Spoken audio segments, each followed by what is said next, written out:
This is Stephanie at Hightower Stitching with today's tutorial, just short video on hand stitching. For the project I was working on, I went back to a magazine from 2008. It was August. It was the American Patchwork and Quilting magazine, and you can see this is really neat. I sort of think of it as the hugs and kisses. You can see all the X's for the kisses, and I accidentally put some hugs in places in the one that I did. But this was going to be a gift for a young child, and I wanted it to be special. So I decided I would hand stitch this quilt. There were only two shapes that I needed for this quilt.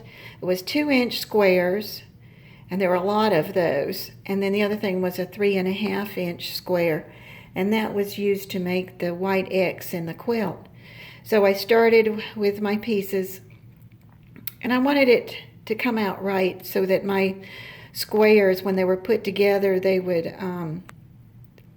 come together at the intersections. So generally I had a dark and a light, and I would get ready to sew the dark and the light together. And then the job was, after I had those sewn together, was to take the pairs and put those together to make a 4-block. And it didn't take very long sewing some of the 4 blocks to see how well they were coming together at the intersections. I like to open my seams because I don't like the bulk, and I wanted them to come together well in the corners, and I could do this very easily by hand sewing. As you can see, this is the inside of where I had put 2 of those together to make the 4-block, and like I said, it came together. When you close it, you can look and see what I needed to do to get this to work out right. And the first thing I did is I forgot a pin. Can you pause a minute?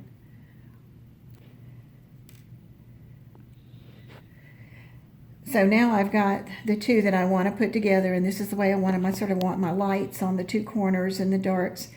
So I'm going to fold this one up, and because my seams are open, I'm going to take my pin, and what I finally discovered is if you put the pin from this side, if you're right-handed, and go up at an angle, that is going to work out just great. And so when you get ready to do your sewing, you want a good thread, just like you wanted good fabric. And if you think it's a little thin, then you can double it, and sometimes that's what I do. So I've doubled this thread, and I've put a knot in the end, just a regular knot. You can use a quilter's knot, or you can use just a regular knot. And the trick is that when you start, like this, you don't have to start. Think about where a 4th is, and at first you might actually want to measure down a 4th until you get used to where it is. But as long as you're consistent in what your seams are, then it's going to be better. So now you're going to take a sharp needle, you're going to go down all the way through and all the way up and all the way down. Usually I can get 2 or 3 stitches, but the main thing is you can have it look really good on this side and then open it up. Turn it to the back, and you have little bitty stitches, and you haven't really caught enough of the material. So, and I'm using black for you to see, so I'm going to go down again, and this time I'm going to just go back up and then look and see if I'm getting the coverage that I want, and I am on the back. So I know that I'm going to have to go down, go over and up, and do my second one, and pretty soon you'll get it that you have the same depth on both sides.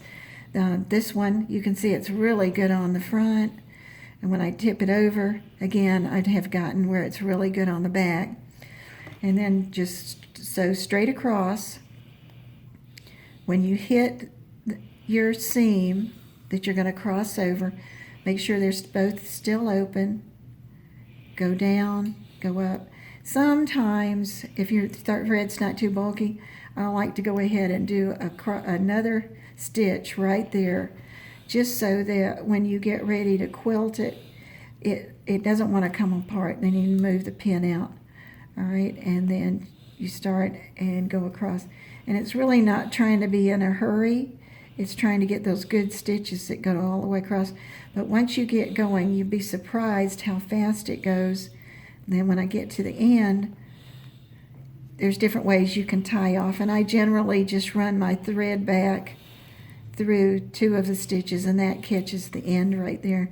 And then I'm going to be ready to see how I did, if I like what I did. So I'm going to open it up. And there I have, right in the center, the nice part that I wanted. Then I'm going to go ahead and finger press this again and get it open, because when I get ready to sew the pieces together, I'll already have those seams open. And I hope that's a little help to anybody out there. Stephanie at Hightower Stitching.